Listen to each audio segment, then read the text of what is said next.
Менің толық аты жөнім Мұхаммедәлі Шарманов. Мен осы 13 кезет өнер мектебіне қатысқаныма бір жылдай болып қалды. Осы бір жылдың ішінде біраз жетістіктерге жеттім. Мен 13 кезет өнер мектебіне бірінші келген кезімде қатты ұялатын едім.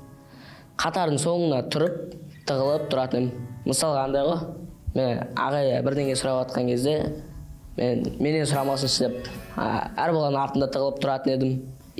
Сосын мен кіші видеороликтерге түсіп бастадым. Көбінесе видеороликтердің ішінде папалардың рөлін ойнайтын едім. Мен сөйтіп жүріп киноға шақырылдым.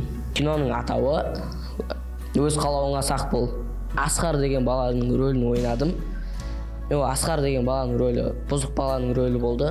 Мен ол бұзық балдардың рөлінің ішіндегі басты рөлді ойнадым.